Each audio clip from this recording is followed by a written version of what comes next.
second episode of our seriously spiritual, not so serious podcast, where we have lighthearted conversations about deep spiritual concepts. And today, well, first off, I am your host, Halina Schriefer, and this is my co-host here, Paul. That's all you get. Just Paul. Host. That's your name, just Paul. We're going to put that on the website. So figure it out yourself. Today we are talking about choice. And this is something we talk about a lot, the power of choice, because... Also, what's for dinner? But life throws many curveballs at us, and sometimes things that used to resonate with us no longer resonate with us. So what do we do about it? Let's get into it. Okay. So you mentioned a lot about Taoist practices, and well, would you first introduce to those of us who aren't necessarily familiar with Taoist practices, what's the foundation? What is it that you can kind of lay the framework for before we get into choice within Taoist practices? The foundation is that the way is the foundation. The way things are. That seems too simple. Well, I need a more I'm sorry. Become a Buddhist. I can't. It's too simple. My mind can't comprehend. It needs to think its way through. But yeah, I mean, it's about process. It's about understanding the way things are, why they are the way they are, and how they interact together. That's all there is to it. What challenges have you faced in your life where you've been caught up with choice? Like where knowing you had a choice to make maybe scrambled your brain or made you feel uneasy or uncomfortable or stressed? You want a list? I mean, that's an accurate capture of the day-to-day challenge of, we can get into the minutiae of choice, right? I think it would be better serving for each person watching to go through their own list. No, I want yours. I want your list. No. I don't even know if I could make one. It could be a long list. So when you are faced with a pathway, multiple pathways, how do you bring in the Taoist teaching of the way into it? Understanding at different points throughout our lives, we run into these larger conundrums, but there's the smaller things too. In Taoist thought, the element of water, which is the winter season, which we're in right now, it encapsulates all of that in the element itself. The ability to withdraw and go internally, we talk about that a lot in all sorts of different aspects of spirituality. In the ideals of Taoism, you would act as the turtle does or the tortoise, go inside your shell. But the underlying principle of that is that we have a sense about ourselves that we want to control everything around us, or we at least just want to know the outcome of what's happening in our lives.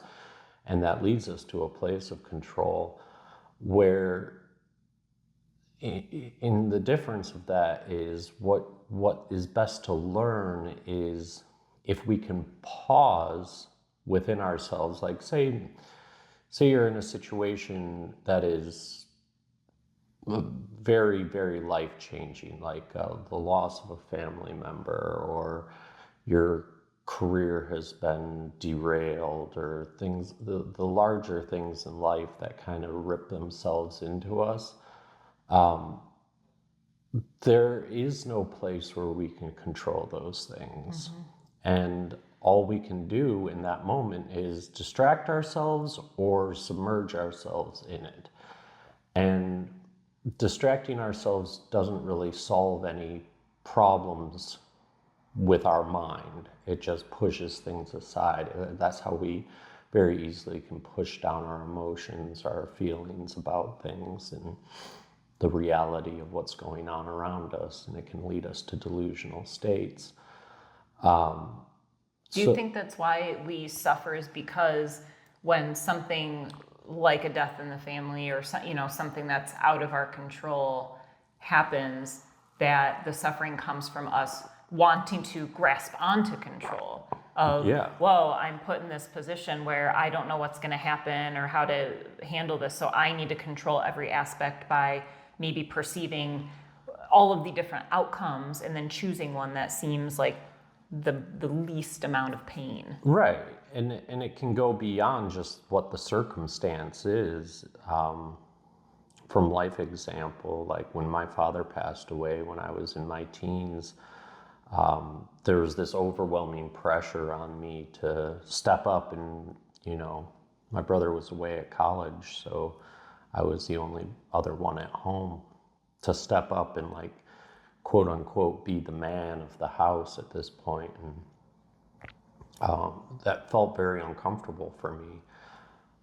And it doesn't really solve anything either to come to a place where you go, okay, well, I'm going to do this because that's what, Dad would have done, or it takes the individuality out of it, and it assigns a larger, broader brush stroke to what life is. That doesn't necessarily have to be who you are as an individual. So the idea, and what I did unconsciously, was separate myself from that idea. I was just going to be myself in the best way that I could be. Well, maybe not even the best way that I could be, but be myself as an individual and not partake in that idea that I needed to do something because there was pressure on doing something. So there's that aspect of it as well. But we get caught in that actionable state, and that doesn't, like, a lot of times, when we're trying to do something, taking action is important, but the element of the water is about being absorptive and letting things flow through us. Well, it's interesting you mentioned action, because that's what we talked about in episode 1, and the appropriate times to take action versus now maybe not the struggle of feeling like we need to do something, like when something happens that's outside of our control, I have to do something, I have to take action. Right. But then in that pause state, we have access to feeling things that maybe we wouldn't feel otherwise. So the balance of being able to take action, make a choice, or maybe the choice is simply to allow the work to take place in the present moment and not bringing it outside of ourselves quite yet. Something I found very interesting about that is to imagine yourself looking back on that moment as yourself at a much older age, and kind of trying to grasp what actions you took and why. And you can do this in the internal self, where you could project outcomes all you want all day long, but when you look back, everything happened exactly the way it happened anyway. So it allows you to just let things unfold around you, as opposed to trying to manipulate what the situation really is. To say, like, a relationship that's lost, like, what could I have done to save it? Does it matter? Because you could have done something in that moment to save it, but was it important to save, or was it worthwhile to save? It just fills what ifs with what ifs. Had I taken this action, where would I be at with this person? And would that be a good place or a bad place? What if or what then did I have to do to resolve that, and then that, and you're just off, not living your life and not being in the moment of existence. Well, also to offer too that from my perspective, asking those questions of what could I have done differently, or moving forward, how would I handle this differently? I see that as a part of integration, as long as it doesn't bring in guilt and shame and regret. You know, if we're oh man, like I screwed up, I should have done this, should have done that. But if we're curious about that in the integration, that can help us consciously make more aligned choices in the future.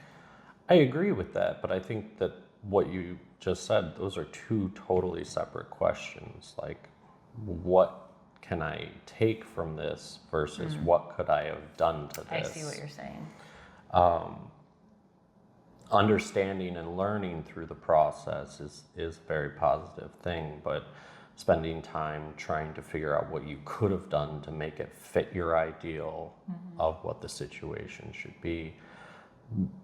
People are people, situations are situations, everything unfolds how it unfolds. So trying to alter what has happened is not as important, but understanding what has happened and what difference and how that changes you as an individual and your actions in the future is perfectly fine. Yeah. I want to kind of shift gears a little bit. And when you and I we've been talking about this podcast for a year. A year plus. And this episode is actually one of the first, intentions that we had to bring into this. And the reason why is because we've had a lot of people within the community face, I'll say employment's probably the biggest one, being caught in jobs that they're not happy with, that are no longer aligned. Their spirit is guiding them to be more creative in their life, whether that mean in the healing arts or visual arts or whatever, or serve in a different way, start nonprofits. I mean, there's so many different realms that people are being drawn into right now. But what I hear a lot is, well, I don't really have a choice. I have to provide for my family. I have to pay the bills. I have to. And there's all of this language that's associated with it that keeps us stuck, and without thinking we don't have a choice in those situations. So what is it that you've offered guidance to, or, and being intuitive in your answer here, how can you guide us into realizing that we have a choice, and then tuning into the cues that are drawing us into a different realm of existence in this life? Well, a lot of times it's simplification, and I know that can be stated in the world of like minimalism and things like that. But, some people have families, husbands, wives, children, pets. It's hard to simplify those things, but understanding that you don't need to feed the system that is poisoning you, I guess. It really boils down to your happiness, and can you be happy moving forward with what your heart desires versus what society demands of you. And it's very difficult to come to those moments in your life and choose to do what you want, to do what your heart is guiding you to move along your path the way you see it, you want to see it unfold. But at the end of the day, we have to assess what our happiness means to us and how that interacts with the world that we've created around us.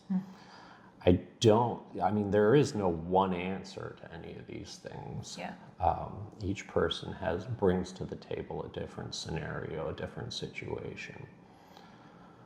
But in those moments with choice, it really is making a choice. And sometimes it's not the right time to make a choice.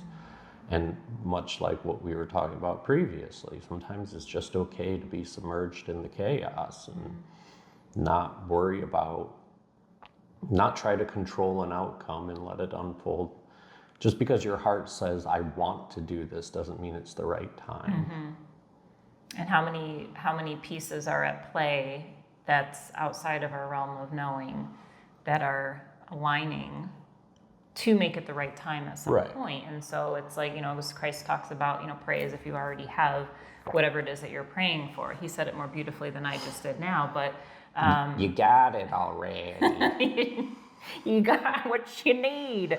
But when we pray, when we set intention, or however, whatever language you use, but we throw that intention out into the universe, knowing, having that faith to know it's out there, it's happening, and the reason why it came to our heart to express to begin with is because it's already in play. We're just tuning in to the energy that's drawing us forward. It's like this acknowledgement that, oh, I'm built for something greater than what I'm doing with my life right now. And so we're clicking in and we're saying, oh, I see you, universe. I see you drawing me into something that I more so desire right now. But I'll give an example from my own life when a couple of years ago I was very sick and I was working at a full-time job, and I loved the work, but the environment was very stressful. There was just a lot of different dynamics going on that was really weighing on my health and my mental state, which go hand in hand, right? So it's the Italian in me. And I remember having a conversation with Anya about this, where I'm like, I'm just ready to be done. I just want to quit. But then there was something inside of me that was like, not time yet, not time yet. And it was frustrating. It was frustrating. But then surrendering to this knowing of, I know that I'm not going to be here forever. Let me tune into when it is, that moment I'm meant to walk away from this. Let me tune into that so then I can make that choice. And it did, and it was really interesting. Within a week, I could feel the contrast of how my body felt outside of this job, what it would feel like moving. It was like this confirmation of, hey, if you leave, this is what's being offered to you. If you stay, this is what's going to continue. So I had these like two contrasting experiences in 1 week where finally, the glass broke, or, I had that, all right, I'm done.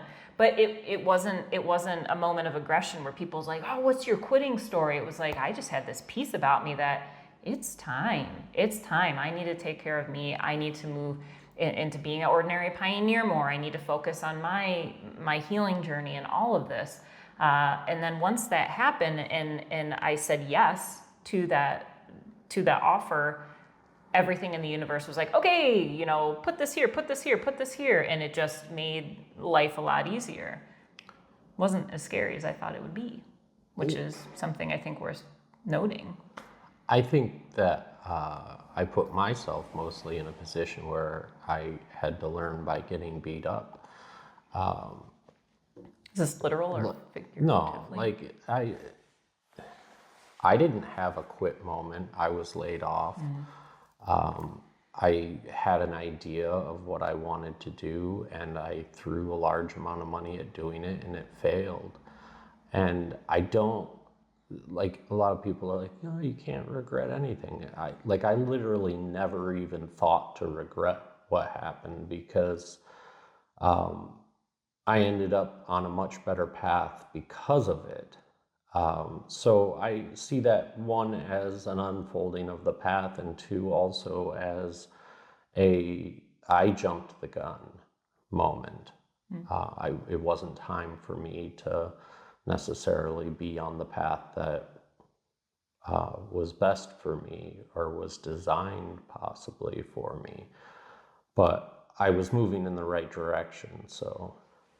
And that's something we talked about during our first episode, is how no matter the choice that we make, it's always going to lead us back to that, whatever it is that we're ultimately desiring. So even if we make a choice and we realize, oh, maybe that choice would have been simpler or more fruitful or whatever, that acknowledgement of I stepped off where I want to be automatically redirects us to maybe the more simpler, straighter path to wherever it is that we're headed.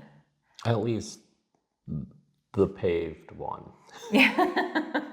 I've chosen some rocky roads in my day, let me tell you. Pavement doesn't mean there's not potholes. You're right. And if we stay on the same road, there's lots of analogies. If we stay on the same road and drive on the same road, it keeps getting worn down. It gets old eventually, right? But the tuning into the choice, I think, helps drive us forward, where if we remain stagnant and we say, I'm going to be stuck in this job forever, I don't have a choice, it's going to wear us down. Right. And then you fall victim in that to exactly what you're trying to avoid a lot of the time, is being stuck in this structure that doesn't suit who you are. But the more you cling to it, the more it draws you in. That doesn't mean everybody should walk away from their jobs at this moment. It just means that you have to immerse yourself in the understanding that it's either the time for patience or it's the time for action. And a lot of times, to loop it back to the Taoist mindset, is in the winter months, it's the time for patience. Mm-hmm. Or hibernating. Sort of. I'm hibernating. You're letting go of things that no longer serve, and watering things that will serve you in the future. Yeah. Nourishing them. Can you be the seed, is the question that's asked, waiting for the sprout. So I'm asking a question now, and then I'm going to contradict it later, but we'll be patient for that. So Typical. how does one tune into, I'm going to say it from using human language, the correct path? How does one tune into the straighter path to themselves when they are faced with a choice? Let's say they get a job offer, maybe it's less money, so there's risk involved, or maybe, opportunity to separate from their partner, or an opportunity to move to a different place. And we're feeling the, path one and path two. How does one tune into the path that is most aligned for them? Oh, we can beat into ground the importance of meditation. Yeah. But the reality is you have to learn what your body's saying before you can make a educated decision. It's important to understand that your physical body may be talking to you, especially when it comes to your health, but you still don't understand the language a lot of the time. And the more time you can spend in solitude and in quiet and inside of yourself, like, you can't look at a building from across the street and go, oh, I know the whole layout of that place. You have to immerse yourself in it. You have to enter it in order to find out what's going on inside of it. And that's the importance, the true importance of meditation, is to understand where you are and who you are, so that you can communicate with yourself better, and your inner self can communicate outwardly in a more understandable way, so you can make those conscious decisions. So I want to go a little bit deeper into body awareness, understanding the signals of your body when it comes to making a choice. And this is something that I personally learned through my yoga practice, and depending on when you watch this recording, in February of 2025, I'm leading a class here on body awareness. But what having a strong body awareness gives us access to is sensing energy. If you've gotten muscle testing before, it's kind of a similar idea, where if you think about a certain outcome or a certain path, if your body feels light and open, maybe your heart, feels calm, your muscles relax, that could be an indication that this is a comfortable path for you. If you feel your heart pounding, your shoulders clench up, your jaw clench, or even the subtlety of the energy of the organs, which we could get into now or a different time, but sensing how your body is reacting to the energy of this timeline of you going down path 1, path 2, that can be a clear indication as to where am I being guided. And with fear too, because sometimes fear can be tricky, where even if we think of a path, there can be a couple different things. It's like anxiety versus excitement. Is this bringing up anxiety because it's reminding me of maybe a time in the past when I made a similar choice and it did not happen well? Or is it excitement, something new, the unknown, which can be terrifying, yet it could be something that maybe your heart gets excited about too. So tuning into the subtleties of the body can help us go down a path that is straighter to wherever it is that we're headed. So that's something in a practice to recommend is yoga nidra, which we have classes here once or maybe twice a month. So yoga nidra, you can look it up online. That can help you with learning body awareness. Did you have anything to comment on that? No. Because you're a Qigong instructor, so like you focus on the energy of the organs and the movement of that. So how do you sense, like if you are faced with a choice, how do you sense through your energy what is the path that's most aligned for you? So that's one of the prominent times that the meditations are really important in Qigong, is to, even if we have an intention that's unrelated to the element of water or the winter season, we try to put ourselves in a position to listen to what's happening inside of us. So I'll use your example of the fear and anxiety, but there are underlying emotions that are causing the fear and the anxiety, and sometimes the fear and anxiety trigger other emotions in the little switcheroo. I don't know what to call it, but if you find yourself being angry about not making a decision earlier, it's usually rooted in fear. And if you find yourself fearful because of your anger, it's rooted in anger. But both of those are going to reside. You're going to feel it in your gastrointestinal system a lot of the time, starting with your liver and gallbladder. They're the yin and the yang organs of the wood element. Like when it said, like, follow your gut instinct, like, I imagine that's where that comes from. Yeah, a lot, that and your spleen is connected with your pancreas and things like that. Well, this whole area here, even though this isn't part of the wood element, you're gonna feel that aggressive energy. Both sides are attached to your adrenal glands too. Mm-hmm. So that's where you get a lot of anxiety, is when that starts pumping. Yeah. But like that can go on. We can go so in depth with the different levels of that. Come to Qigong. Sure. Come to Qigong. Come to my class on the elements that will be debuting on. Oh yeah, January, I think 11th. The 11th of January. Yes. So coming up by the time this airs. So here comes my contradiction, because when we are faced, and we'll just do two choices just to simplify the process. So if we are faced with two choices, stay with the job or go with a new job that maybe has less money or whatever it is, like they're just different opportunities. When we tune into the energy of our body, we're tuning into the flow of the universe. We are getting these subtle hints as to what it is that this magnetic attraction is attracting us to. So given that, I like to view it as it's not me necessarily making a choice, but flowing in the direction that the universe is guiding me into. And so, and this could go two ways for me, because one, it means maybe I'm not taking responsibility of, oh, well, there's no choice to be made here.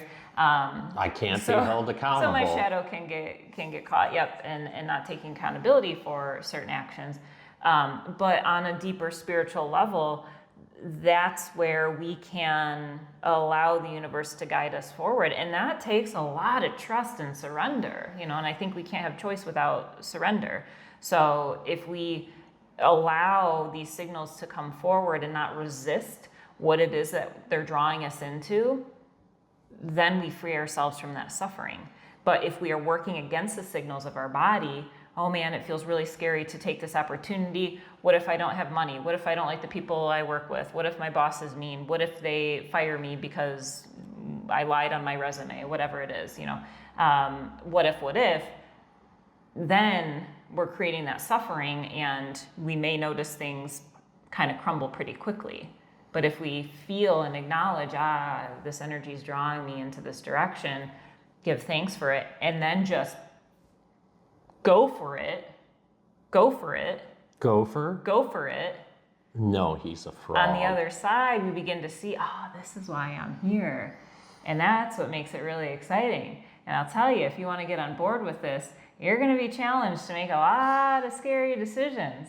But I can also tell you that there's so much peace on the other side of that. And it depends on how far we've drifted from ourselves. If we've created this life that is anti-us, then we're going to be called to make a lot more changes. And of course, baby steps, this is by no means a race to, I got to change everything all at once. That's where suffering and overwhelm can come in with. But right now, am I being called into a direction that I'm resisting right now? And if I am resisting, give me the grace of patience and understanding so I can feel comfortable when it's time to move into a direction that's on its way back to myself. So I want to come back to something you said there, that we can't have choice without surrender, but we can have choice, but we can't have positive choice without surrender, or at least educated choice without surrender. We can make choices. I could get up and walk away right now, but how would that be beneficial to anybody involved in that? Please don't do that. All right, see ya. So surrendering to the moment doesn't have to be as deep as it may sound with going into meditation. You can sometimes just pause for a few seconds and say, okay, well, how does this feel? Or how does this feel? Or weigh two things against each other. The idea of, sometimes we run into the idea of having to make a sacrifice or not. And is it important to you enough for your life to change for the better to sacrifice something that is holding it in the place of what you see as negative? It seems really easy to say, well, I'll get rid of whatever's negative in my life, but it's not that hard, or it's not that easy sometimes. Right.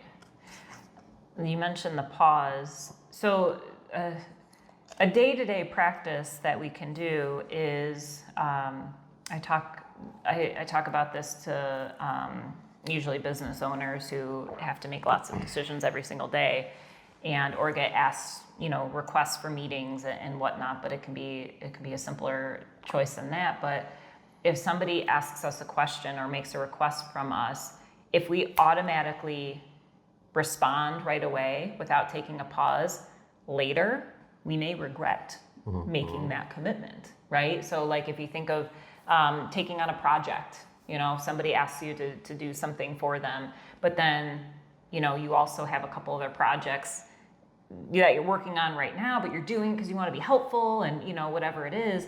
But then you're overwhelmed later. And so something that I've been practicing, and I know a couple of our other facilitators here practice too, but if somebody asks something, if they make a request from us, taking a moment to pause and just breathe in that request and notice what it feels like to say yes, notice what it feels like to say no, and notice what it feels like to say, not right now, but maybe at a later time. And notice how it feels to say, I'm not quite sure right now. I need to sit with this before I give you an answer that I know I can feel good about. For me, if it's anything that has to do with scheduling, like I can't, if someone's like, hey, are you free Thursday? You know, I need to go into Thursday. I need to project out into the future and feel my whole day like this. This is how I do it before I can say yes or no. That's not surrendering, though. It's not. What do you mean? And you're deciding to pre-plan your I know. emotional state during that day. It's not that analytical. It's more of feeling into. Go ahead. Somebody can ask you what you want to do on Thursday, and you can find all the words and all the reasons inside of yourself to say yes still, but you're not going to have an answer till the moment that it comes. That's part of the reason I don't like scheduling, because I could just not feel like it in the moment. Well, and then also with that, if we decide in the moment we say yes to something, we have permission to change our minds too. And that in itself can be a choice. What feels aligned at one point may not feel aligned down the row. And if we can give ourselves permission to see things differently and then take appropriate actions with this new understanding, then that can help us have a little bit more ease too, and help us maybe next time make a different choice. Yeah. Sure. Do you feel like you shared everything that you wanted to share? That's never going to be a yes. Well, I know, but do you feel yes. You feel complete with everything? We encourage you to hop down into the comments, and any questions that you have about this topic, or if you have a request for another topic, if you're struggling with something, you can send us an email privately if you want it to be anonymous, ordinarypioneer@gmail.com, or reach out on our website, ordinarypioneer.com. But we have many different topics that we're working on, and we'll take requests as well. So, but if there's questions that you have, please put them in the comments, and we'll address them in the following episode. And any additional topics that you have in mind. So before we close, I would just, I want to invite us to take a pause, to let the energy settle in.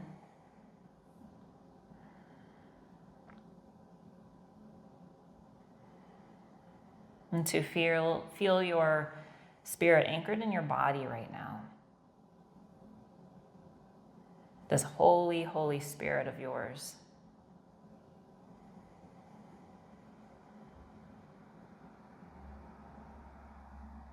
Feel the vibrance within you.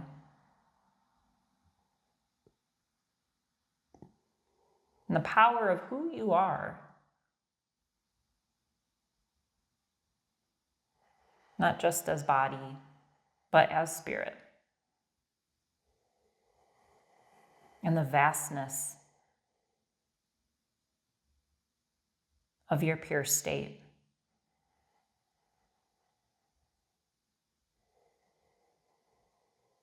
And then taking a moment to acknowledge the wholeness of your life experience on this earth, and how everything pans out exactly as it needs to. Any challenge that has come your way has been resolved, has helped you grow, helped you learn, helped you understand. And let that give you peace in this moment, knowing whatever challenges you face, whatever choices are in front of you, that all will be clear in the perfect timing. And that if there's no choice to make right now, everything is aligning to prepare you to move in the proper direction.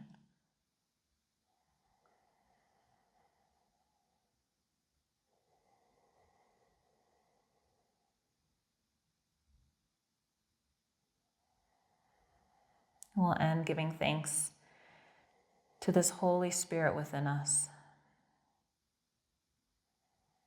drawing us deeper and deeper into ourselves.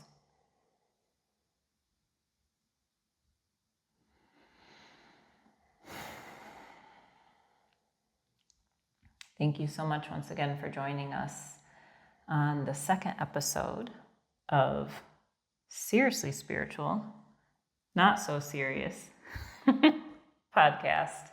I don't know what we're talking about next time. Otherwise, I would promo it now. So stay tuned and follow us on Facebook and Instagram for all the updates and recaps. Literally, stay tuned. Literally, stay tuned. Don't shut this off until the next episode. And you can help us out by clicking that like button on this video, sharing it with anybody that resonates, and hit that subscribe button so you get notifications every time we hop on here and try to share a little bit of wisdom. A little bit. A little bit. Just a little bit. Many blessings to you all. Namaste.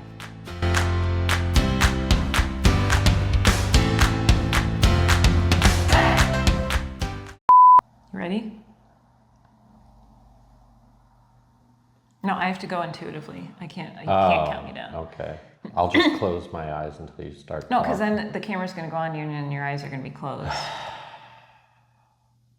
So open your eyes. They're open. Okay, now give a smile. Perfect.